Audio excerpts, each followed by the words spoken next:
on this computer. This meeting is being recorded. I don't know why it repeats that, right?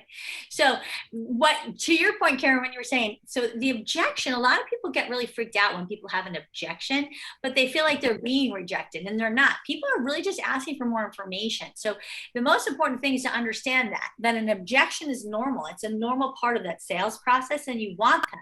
It's just when you want them is more in the beginning, right? During the presentation, the beginning, the middle, when you're ready to get towards the end and kind of get to that closing situation where you're trying to get a decision, that's when you really hope that you're not starting to look for objections.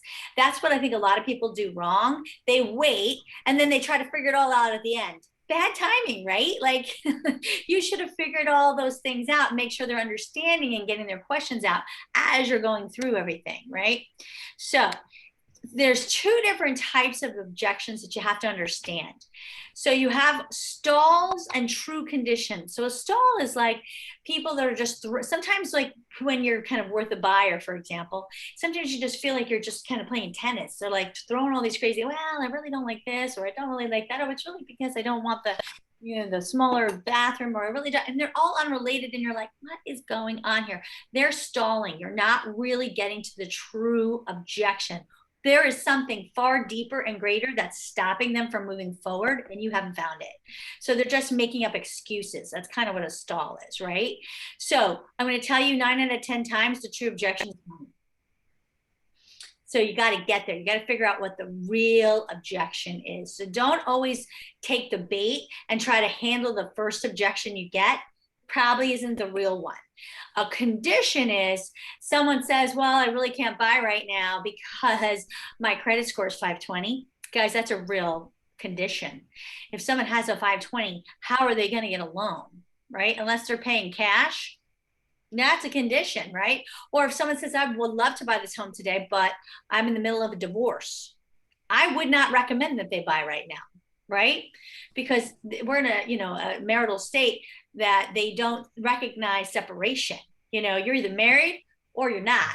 So if we're going to be, obviously counseling people to the best of our abilities, I'm not going to suggest that you get married while you're in the process of getting a divorce, because that's a marital asset, sadly. Do you want to recommend that? I wouldn't. I would wait till that divorce is over until you go ahead and actually purchase something.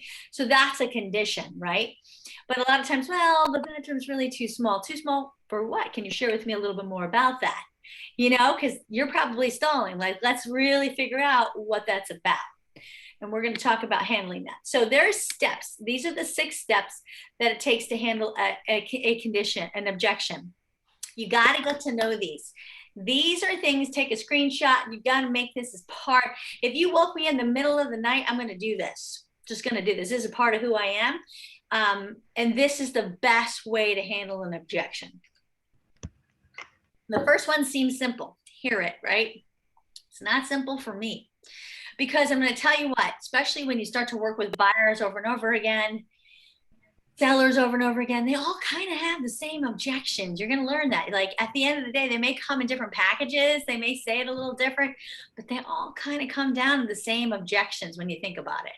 So when you start to hear it, you're like, I know the answer. And you want to chomp at the bit because you just want to jump in and answer that sucker, but you can't. Because if you do, a couple things happen. Number one, they didn't feel like you empathized with them. They don't feel like you heard them. And that's probably the worst thing you can do, because to your point, Karen, you said you always want to feel that you're helping them understand, you're understanding, you're helping them, you're counseling them. You never want to be combative, right? You never want to feel like, I'm going to tell you how this is. I'm going to school you. That is not ever the way to handle an objection. That is someone who does not know how to handle an objection. So it is critical that they really feel like you're listening, because how can you help somebody if you don't hear them, right? So for me, I will tell you, I don't think I see this in you, Melissa. You're probably very patient. You would take the time to listen. I know all those things that they're about to say. So I actually have to count to 5. I nod my head, lean in as I'm actively listening. I'm counting. I'm just, I can't help myself. I'm like that. Like, I can't wait to go. Let me out. Let me out. But I have to do it. I know the value of making them feel like they're hearing me. Now, cushioning, this is super important how you do it. It is to show them that what they're saying is important, but you can't ever agree with them, right? So I can see how that would be important to you. I can appreciate how you must feel, but yes, that's true. If you just said, yes, that's true. Oh yeah, I see that. That's true. You just might as well stop. If you agreed, right? Like, what are you going to handle? You just said they're right. You can never agree with them in your objection handling because there's nothing to handle. You just said they're right, right? Does that make sense? So you can appreciate how that would be important, how that could make them feel. You can, that's the cushioning of it. Yeah, I can see how that make you feel. I can understand that. But no, yes, that's true. No, ever, never, never agree. Does that make sense? Mm-hmm. So first we're listening, counting for me. Then we're cushioning it. And these are some two good phrases. Get one that you like. And I always use the same type of one because it makes you feel. This is the critical one. To remember how I said, a lot of times you get the stalls because the first thing they say is a lot of times not the true objection. So you've got to question them to make sure before you start getting to the root of it, that you're even answering the right thing. So to make sure I understand you or help me understand for the sake of clarity, if I'm hearing you correctly. So, help me understand that a little bit. Maybe you can, you want them to explain. So share with me a little bit, the room size, help me understand a little bit. What is it about that room size? How are you hoping to use this space? Talk to me a little bit about that. You see what I'm saying? Mm-hmm. Don't jump in and say, well, this room size is really a good size compared to the other ones. And like, I'm answering this, but now I'm combative, aren't I? Number one. Number two, well, it probably has nothing to do with the room size at all. Maybe it has to do with maybe where the plugs are and the spatial relationship with how she has to put her furniture, right? You don't know because you didn't get to the root of that. Maybe it has to do the fact that, well, the rooms are kind of small because I was really hoping to work from home, but we have that awesome loft upstairs. Did you ever think perhaps maybe you could put your computer upstairs and work from home and then have this great overview of the kids downstairs as they play? Oh, that's a good idea. You know what I'm saying? Like, you don't know, especially with AirPods today that has that noise reducer or whatever that cancels out the noise. Could that work for you? So you can't start to handle an objection until you understand what that true objection is. Does that make sense? So that's why you have to question it. Once you do question it and you figure out, is that really the problem? Is it truly the space? Is it truly the actual size? Or is it how she has to use the size, or the fact that she's afraid she won't be able to work in the space because it doesn't have enough light? I mean, one little thing can really mean 5 other different things. You know what I'm saying? So, for example, you're getting ready for work and you're frustrated because you can't find anything to wear, but is it really because you can't find anything to wear? Or is it really because you had a very important appointment that day that you're more worried about, right? And then you don't really want to wear those shoes because then you know that your feet are going to be killing you by the end of the day. So you can't wear any of these outfits because you don't like the color of the shoes that you have to wear, right? And that all stemmed from, I don't know what I'm wearing today, right? So if you think about it in your daily lives, one little objection up here can really equal 5 different things down here, which really equals, I really don't want to go on that appointment this evening. So I'm really coming up with an excuse as to why I can't go tonight. Right? Have we all done that? I'm Yes. first for that. I really couldn't come up with anything to wear, so I wasn't able to go tonight. So, so if I only handled my own objection, maybe I would be at that event, but I talked myself out of it. Okay. So here's a couple tactics to help you work your way through handling objections. Okay. Oh, here we go. One, and we're going to go through them. The idea is, and this is important, you want to neutralize these objections, right? You want to clarify these objections. You want them to feel comfortable, not to show how smart you are. Okay, that is always a problem. And you'll never do it by shoving facts down their face. A lot of agents like to show how smart they are, and that's why they think that they're gonna. So I hate, there's a term that we love to call, God, I'm going totally blank. So when you go into a new home community, right? And you're walking around and, oh my God, I can't even think of the name of it. I don't think I finished my coffee today. Where is my coffee?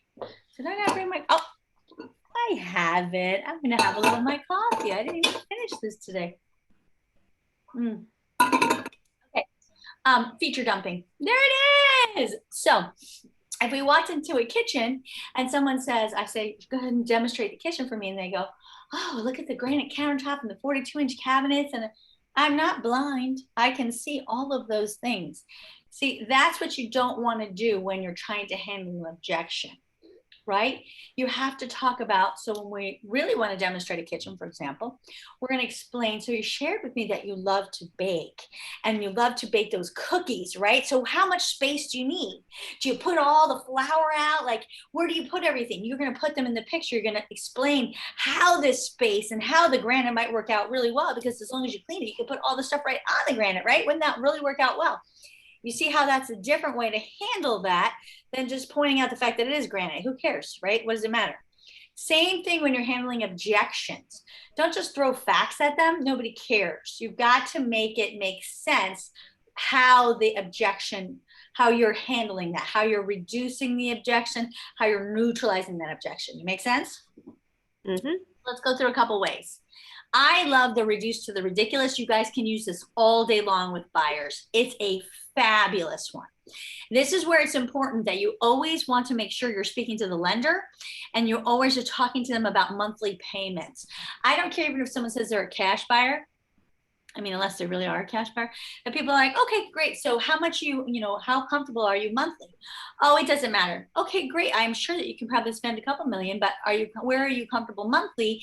And you can still go out and do all those things you want to do. That is the question. Where are they comfortable monthly? Right? Let's be honest. Does that offend anybody if I asked you guys that? No, that's real. It's real, right? So where are you hoping to keep yourself monthly? So if someone says, wow, I really like both these homes, but I feel really uncomfortable because, that home is, and I just put numbers here, $15,000 difference. And I just really didn't want to go over my budget. And that's a real thing, right? You grab your calculator, your phone, and all you do is you say, well, let's just do a little exercise here. Now these homes, let's say today's market's bigger. Let's say it's a $40,000 difference. I really didn't want to go up $40,000 to make that offer to win. And I know I'm qualified. I know that they could do that, but I just feel a little bit uncomfortable. I can get that. Let's just look at it a little bit, right? Because I know how much you love this home. Let's just see if it would make sense for you. Let's take $40,000. Now you're planning on doing a 30-year mortgage, right? Okay. So we're going to divide that by 30 years. And then we're going to go ahead and say 12 months. And, in a month, it's 30 days. Let's just go with 30 days just to be conservative. So for an average of $3.70 a day, would you really give up that amazing kitchen that you can make those cookies that you've been telling me about all day long that I cannot wait to try? And then when you're done, to go outside and sit in that incredible outside backyard balcony that's covered with that beautiful pool with the Disney fireworks. Are you really willing to give that up for $3.70 a day? Right? Who's going to say that? That's reducing to the ridiculous. Easy, right? Easy peasy. Now, did I take into consideration the interest and all that? No, but it defeats the purpose, right? It's about the reality. Now, if you're $200,000 away, guys, this does not work as well. Unless they're really, really wealthy. But does this make sense to you? Yes. Really great tactic when you're trying, because what happens with buyers, especially in today's market, when they're like, oh my God, I'm getting so nervous. The market is so crazy. We've lost out on the last 3 homes. I don't really want to go in too high. I know I'm qualified, but you're like, listen, how much do you love this home? How much? Let me ask you, if I gave you that call, we walked away, we came in asking, instead of really going for broke and going in 40,000 above, but let's say we came in at asking, just like we did on every other one, and I give you that call later today and I said, I'm sorry, is gone. How are you going to feel? Right? This is where the reduced to ridiculous would come in. So let's just do a little exercise. Let's say we did it. We went 40,000 above. Let's say we do the math. You think for $3.70, you're sitting at your kitchen table, you're going to feel bad about that. Right? So you see the difference? That is handling an objection. Does anybody feel bad about the way I did it? Do I make you feel bad about it? Yes and no. I mean, no face value, but if they have sense enough to think beyond this face value exercise and the glib that you just passed over them, and they know that there's insurance and taxes and all that stuff to add on top of that, then they're gonna, there's gonna be another objection.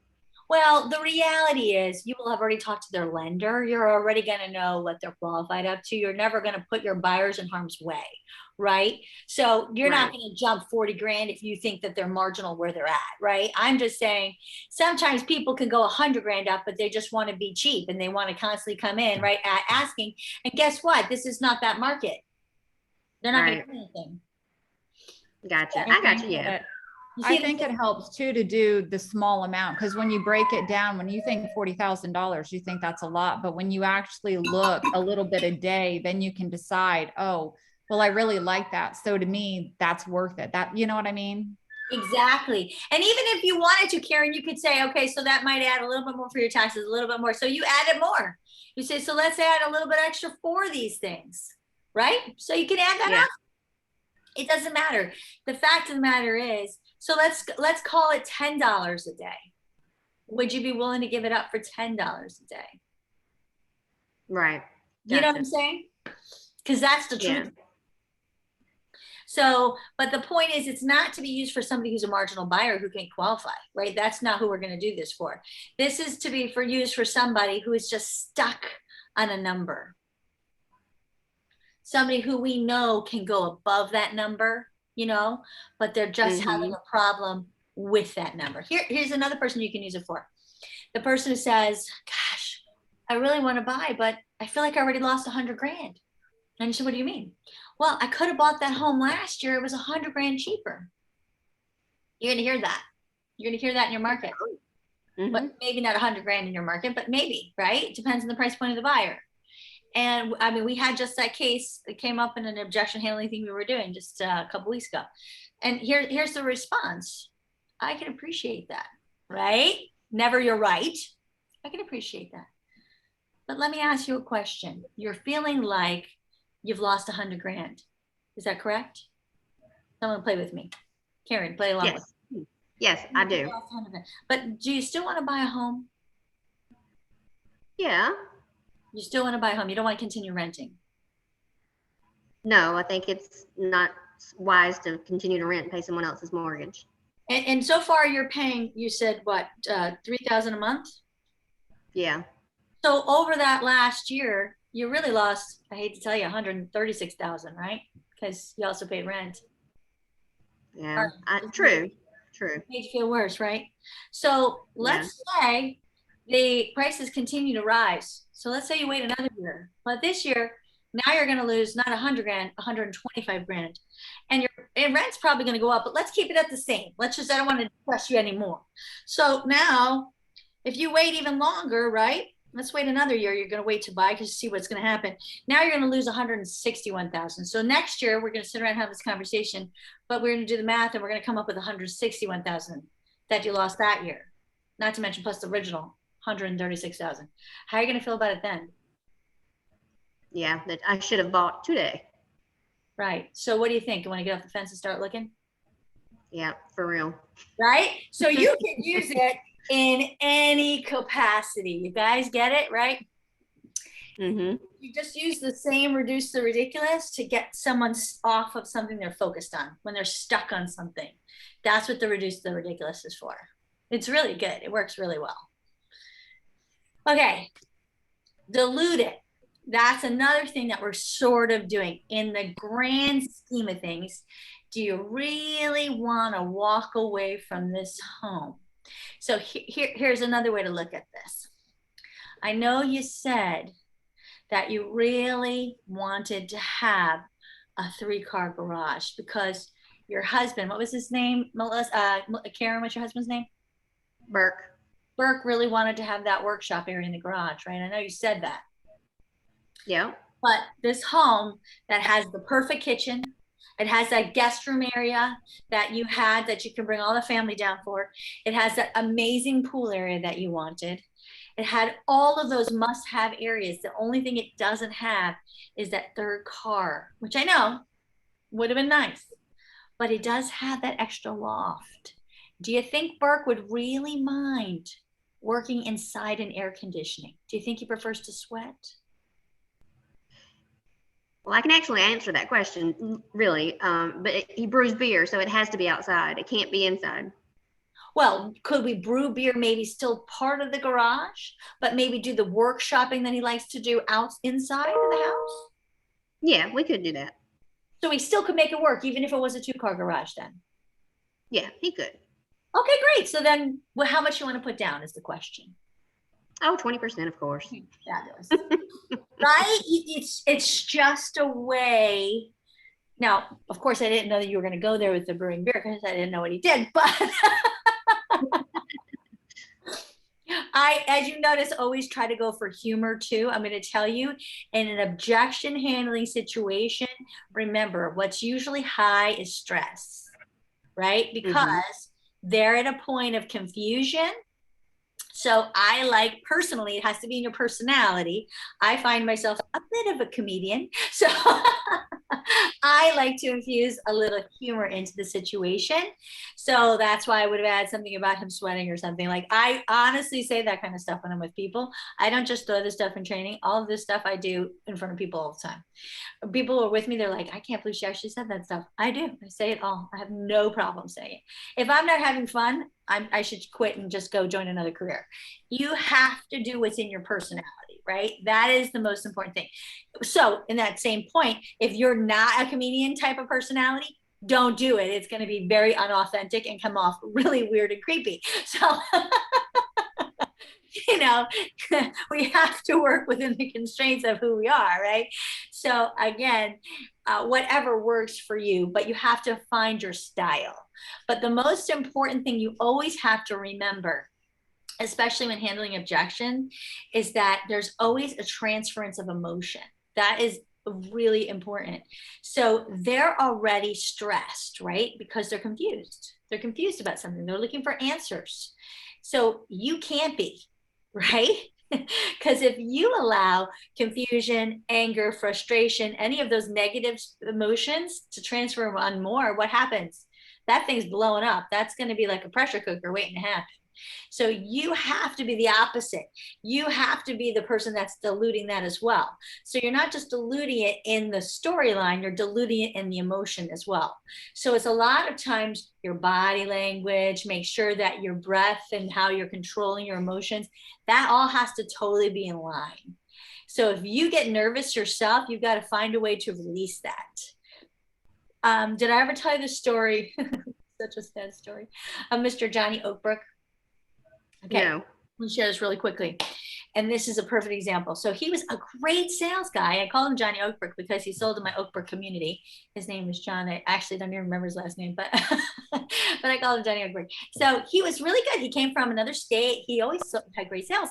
He could not close. I was like, what the hell? People loved him, but he rode the be-back bus, meaning all these people kept coming back, but nobody was signing any contracts. So I was like, to the point where if he didn't write a contract, I was going to have to fire him, because we have where they get, draw, and his draw was just getting too high. And if he didn't start selling, I had to fire him. So I came to the community. I said, Johnny, I don't mean to put any pressure on you, but if you do not sell today, I have to fire you. So I'm going to help you. We are going to do this together. I know you've got these folks that love you coming back to write. I'm going to help you with this. These people have been, I don't know how many times in the community. It was a sheriff. He was ginormous, probably 6'5", huge beast of a human being, like huge guy, right? Nice wife, his kid, they were so sweet. They loved John. Went through the community, had picked everything out, like totally ready to write. They go into the office to do the contract. Everything seemed fine, right? The agreement, because we don't have contracts. Oh my God, I saw what happened. It was a train wreck. I was like, you couldn't take your eyes away, but you didn't know how to stop it. It was awful. John got so panicked himself. His body language changed. He was fumbling with the papers. I was like, what in God's name is happening here? He was suddenly completely nervous. The ginormous beast of a man pushed his seat all the way in the corner and literally went into the fetal position. No lie. This is a true story.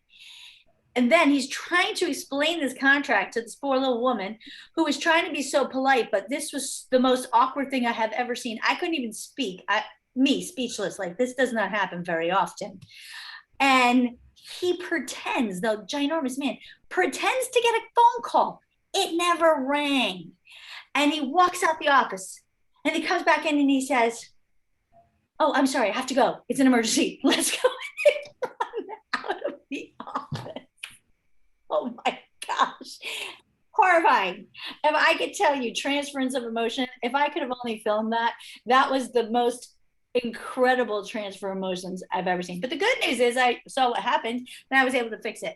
And so after that, he became a really good writer. But the most important thing is it is so evidently obvious. If you are calm, you can make them calm. It's your body language. It's how you talk. It's a smile. It's your eyes. It's everything about you. As soon as you tense up and you fumble and they feel it. It's just, so you cannot do that when you're handling objections. What tends to happen more with objections is not nerves, it's anger. And that's why, as you were mentioning, Karen, a lot of times handling objections becomes this horrible situation where they kind of fight with each other. That's never gonna work. You know who wins? They do, because they're the ones who you have to help them, right? Like, you're not helping them. So they're done with you, right? So there's no way you're gonna win that. So always make sure that keeping your own emotions in check. And if you are having a bad day, you gotta find a way to have a good day. You know what I mean? It's super important. Okay, I love the feel, felt, found. Anybody ever heard of this? Melissa, you ever hear of the feel, felt, found?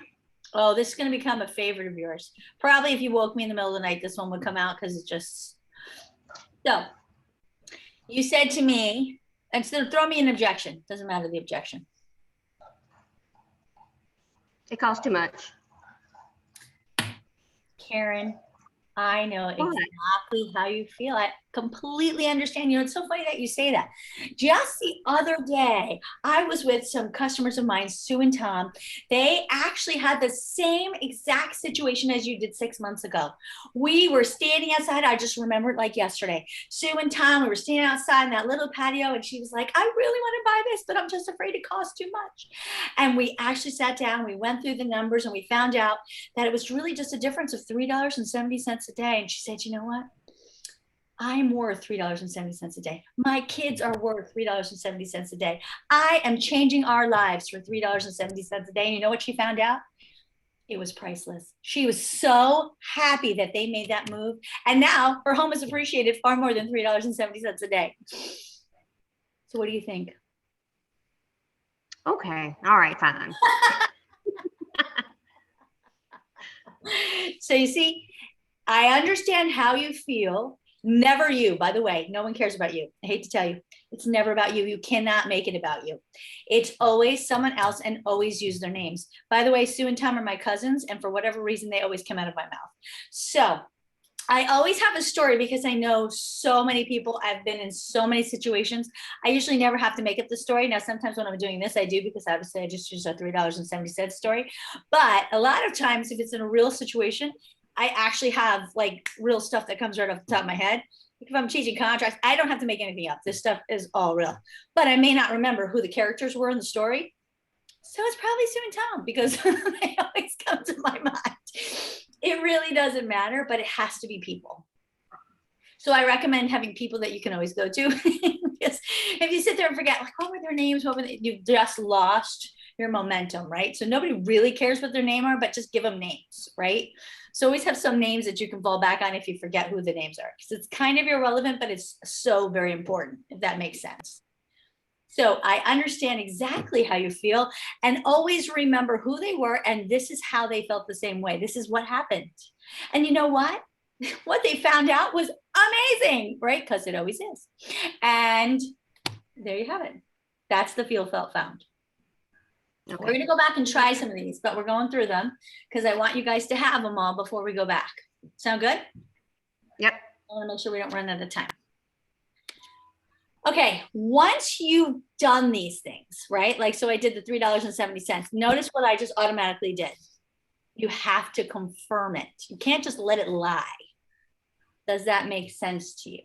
You know, does that answer your question then? Okay. Now notice I did doesn't it, shouldn't it, should. Those are tie downs. So doesn't it, shouldn't it, couldn't it?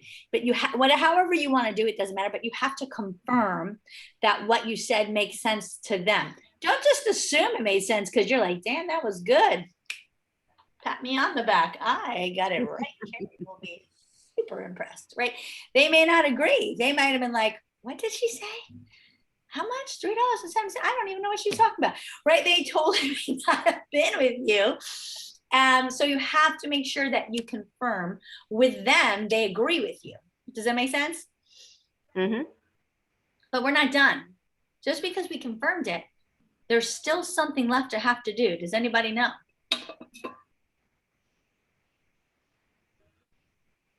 My number one thing I am good at. Got to close it.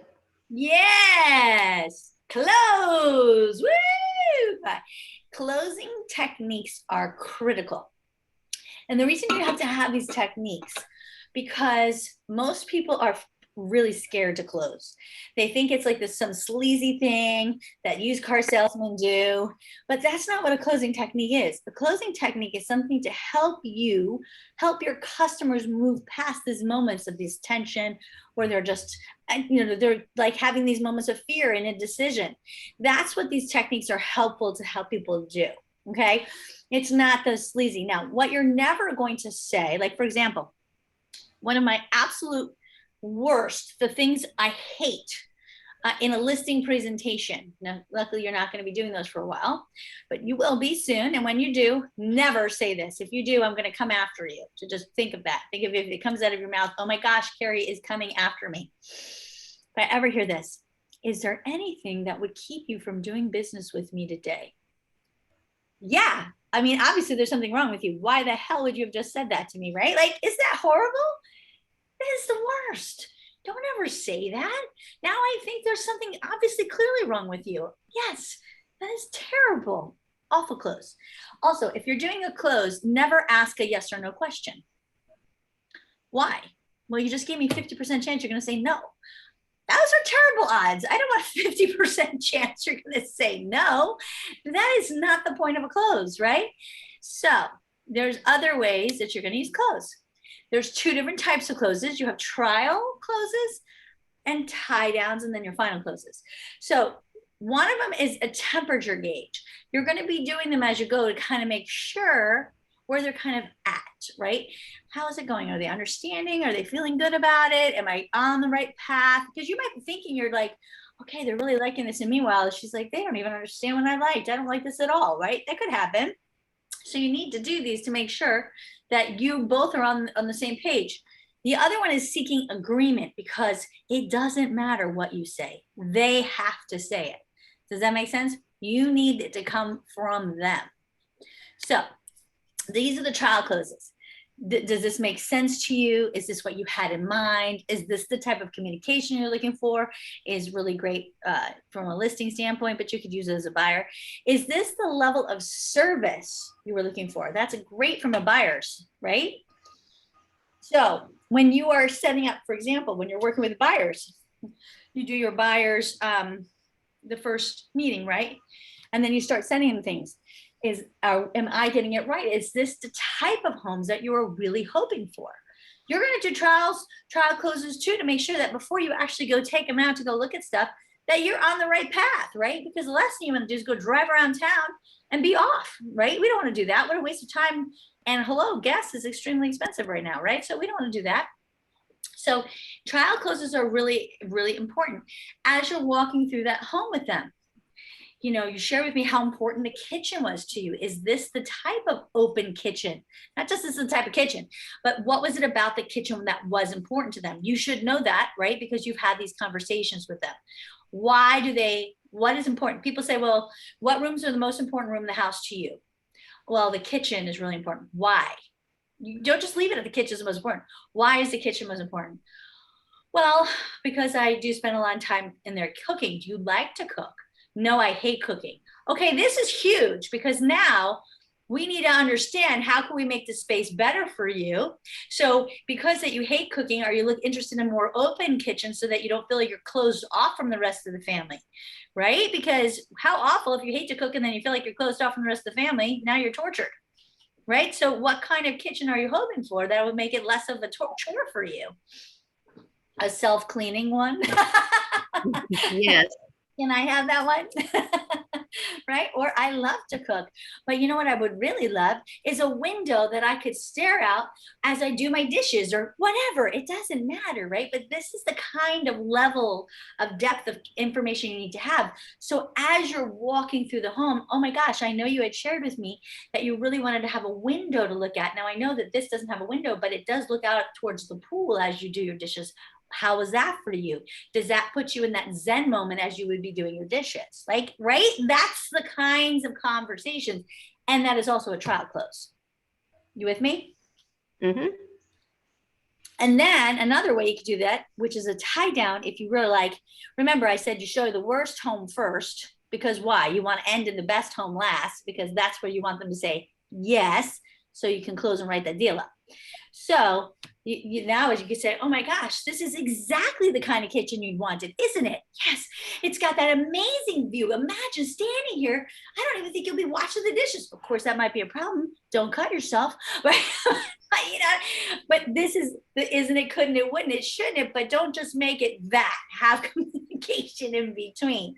But that's what you want. Yes, this is exactly, oh my gosh, absolutely what I was looking for. Yes, it is. Wouldn't, shouldn't, couldn't it, aren't they, don't you agree? It's the tie downs.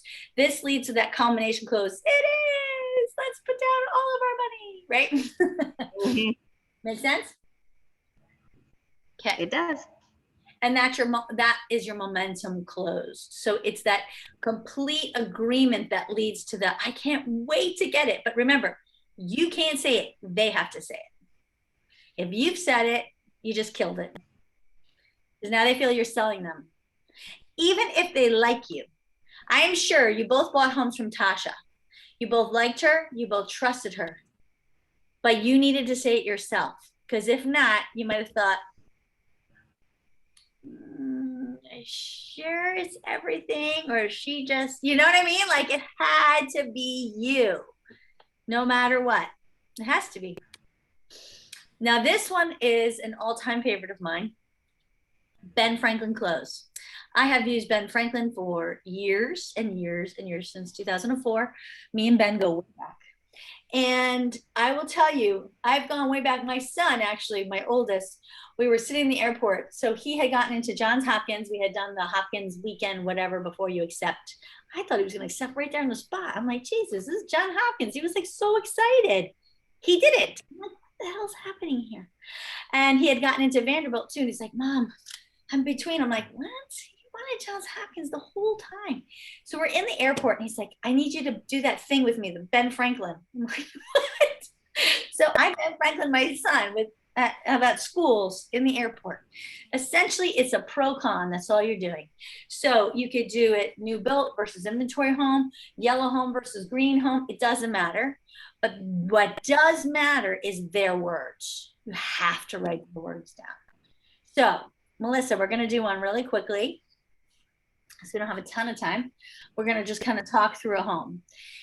So if I said to you, now it's important, you must know, and you will know what home you think really you're like, at this point, you should know what home you really think is the right home for them. You know, you saw them in the home. Usually by this point, it's like so clear, but you're just like, okay, let's just go through this exercise because they got to get there with you. You know what I mean? And so what's important about that is whatever home you think is the right home, you want to make sure that the pros are longer than the cons. Okay. Now you can handle objections, but don't do it right away. That you could do it as you go. Okay. So, so I would say, Melissa, tell me a little bit about the yellow home. What are some of the things you loved about that yellow home? I like the open kitchen. I like the big yard. Okay, the open kitchen, that's right, because you had plenty of space to make all those cookies, and I would write cookies, right? The big yard, that's right. What did you want to put in that big yard again? All of my kids and dogs. No. Oh, that's right. All the kids and your dogs, and you wanted to do that big dog house, right? Like, I am going to work this thing, but I'm going to use her words, and I'm going to go for the specifics. Now, not only that, but you seem to be building where I'm giving you everything. It's like a bonding thing too at the same time, because I feel like you really want to know what I want. Absolutely. But of course I already knew it, right? Because Right. we've been through this together. So I'm going to go through some of those things, right? And then I'm going to say, well, and what were a couple of those things that you just wish it had it was missing that would have just made it a little bit better? A bigger living room. That's right. A little bigger living room. So I might diminuize that a little bit. But what was it about that you would wish that it was a little larger? What did you hope that you could do with it? Was there something you wanted it, or just any particular? Just because when all my kids are together, I like more room. Not all the time are we together, but I just don't want to be crowded. Yes. Okay, great. Anything else about that home that you wish it had? Mm-mm.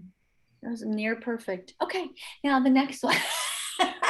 Okay, and then you're going to go through them. But see, okay, give me something about the blue home that you really liked.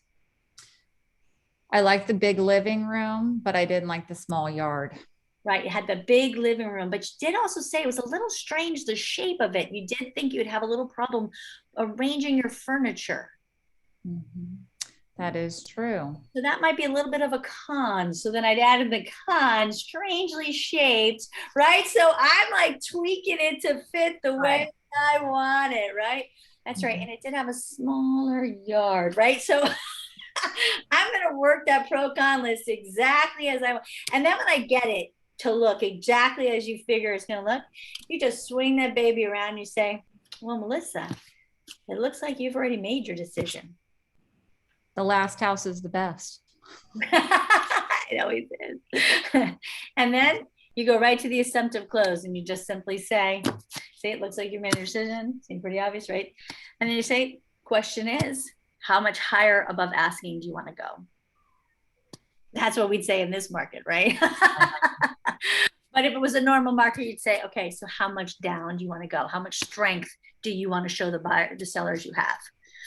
It just depends on how you want to, ask that. So see how much you like to offer, So never a yes or no. Never yes or no.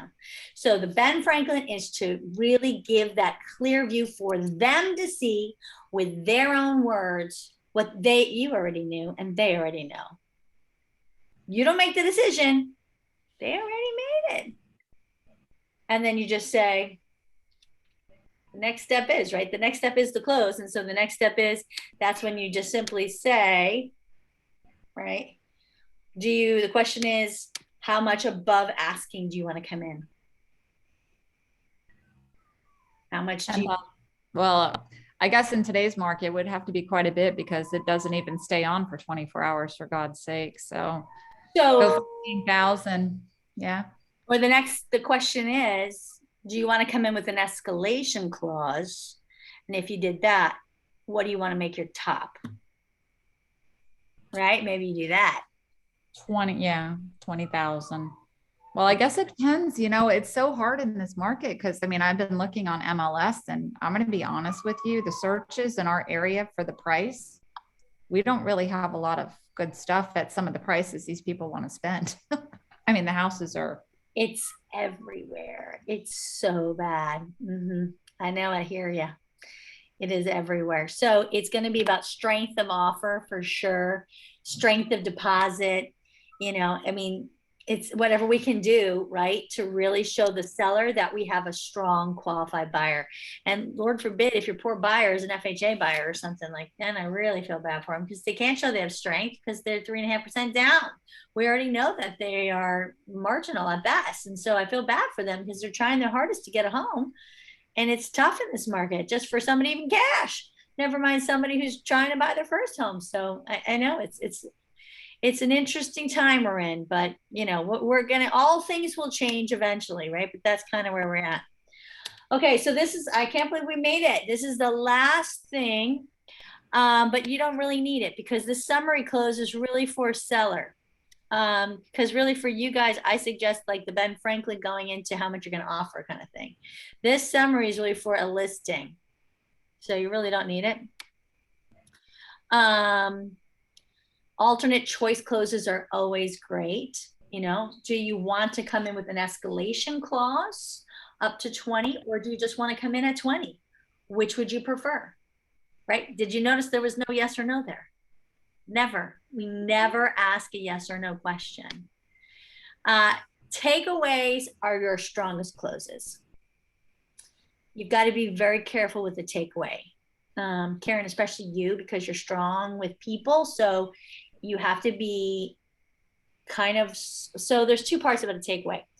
You have to be serious when you do it, but you also have to be soft in some ways because people can get it offended by the way you do a takeaway.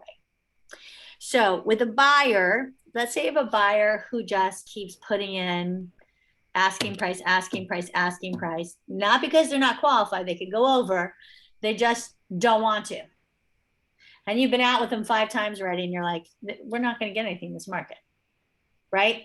I would use a well, frankly, I wouldn't have gone out with them 5 times, but but let's say you did because you're much nicer and more patient than I. It would be time for a takeaway. And it would be before I took them out. And I'd say, guys, I don't want to, you know, get your hopes up anymore. The reality is we can see that this market may not be the market for you to buy. So let's just say, are you ready to maybe put your search on hold for a bit?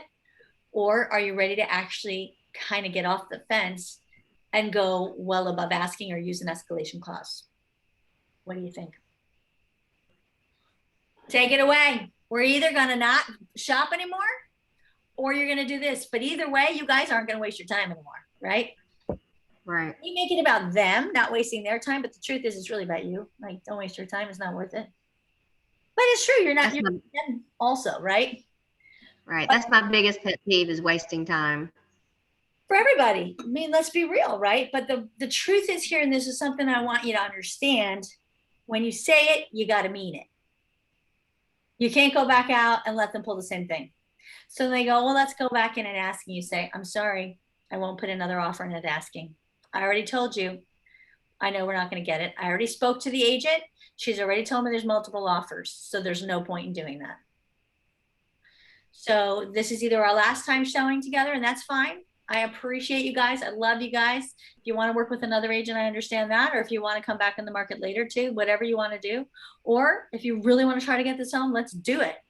You let me know which one. I'm okay with either. That's the takeaway. But you gotta mean it. And you really should, because like, who wants to do that, right? Nobody. But that's a takeaway. A takeaway I love in a listing presentation is when you're in the beginning of the listing presentation, before you get to even talking about what we do, before we get to commission, before we get to price the home, before we get to any of those things, I like to do a setup for a takeaway. It's a takeaway right in the beginning. You have to do it then, because if you do a takeaway at the end, it comes off really bad. So what I do is I say, first of all, I just want to say thank you so much for the opportunity today. I'm having so much fun already just getting to know you. But I want to let you know today, one of 3 things are going to happen, and I am good with any of them. So the first thing that could happen is that we're just going to totally hit it off. You're going to love my marketing plan. We're going to agree on everything, and we're going to get started. We're going to get your home sold and onto your next destination. That'll be great. Or number 2, we're going to go through everything, but you're going to have a different view, maybe on how much your home is worth, maybe on how much the timing, maybe on something we're just not going to agree. And I never will overpromise and underdeliver. No. Sorry, it's the third one I do. The second one is we may not agree. You may not agree on the pricing that I'm going to do. You may not agree on some of the terms, and you may decide that I'm not the agent for you, and that's okay. Or number 3, I may not agree on some of the pricing and the terms or the things that you're trying to accomplish on. And I'm never going to overpromise and underdeliver. And in which case, I'm going to say thank you for the opportunity. And that's going to be all. And any of those three, right up front. That is the takeaway. People are like, oh, okay. It totally shifts the power dynamic on the seller, because a lot of them think like, oh, you all want me, you need me. And when you do that right in the beginning, they're like, oh, but it's so good. Because at the end, if they try to like push around their way to tell you they want to overlist or whatever, you say, well, remember in the beginning when we talked about one of three things going to happen? I think it's number 3. I mean, I'm just not going to overpromise and underdeliver. And I really appreciate what you're trying to do here, but honestly, that's just not going to work for me. And they're like, we either have a conversation or we don't, right? But listen, I'm not going to do that. But at least now when that happens, it's not like I'm shoving it down their throat and just trying to be like, listen, I don't work like that. And I'm not going to work for free, you know, because that's when it comes off really negatively. So the thing with the takeaway is it can be very, very, very, very effective. But you have to be very careful how you do it. You definitely have to convey, either way, it's fine. It does not matter to me. If you don't want to work with me, that's okay. I totally understand. No harm, no foul. No problem. But I can't promise I'm going to represent you and then really not represent you to the best of my ability, which would be to continue just to put in pricing offers that are not going to get accepted. That's not me representing you well in this market. Right? I mean, truthfully. So, everybody good? Yeah, that was good. Yeah, it was. These are the last things I want you to think about. Words are so powerful. And so we have words that I like to use, and then words that you can use against people. So we never talk negatively about people, but if we're going up against somebody, you know, we're always going to use words like soft words, their home. We never talk about a contract. We talk about an agreement. You know, we talk about the value of things, not the cost of things, right? The paperwork. We talk about our fee for our service. I like that so much better than our commission, right? Something being affordable or having great value, acquiring and owning something, not just buying it. So these are really, we like home site, not lot. Lots are terrible. Monthly investment instead of paying monthly payment. These are words that are great. But if you're talking about, well, we're going to go work with this other agent and they're going to give us all their money back. You know, if somebody is not, you know, wanting to give you the best service, well, we are all about that white glove service. And there's a fee for that service. If somebody wants to give you, you know, they're more about that cheap quality that they're just wanting to do the lowest cost, you know, that's not who we are.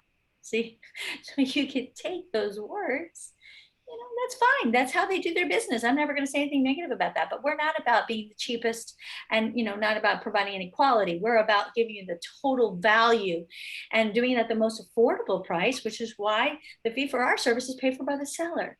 But, you know, certainly we're not going to give you all the money back because we work for our money by providing you the best services. Right?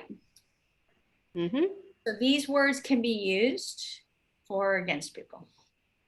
Everybody good? Don't change that slide. I want to take a picture of it. Okay. This thing. Okay, got it. Great. Okay, well, I think it was a lot of fun. And I recorded several of these. I have not put them up yet, but I will be putting up the whole Top Gun series that I did record. I think I might have missed one, but I will put them all up there for you if you guys want to go back and watch them. And next week, we will be back. Next week's, let's see what we're doing next week. Let's see, Ocala. We are doing,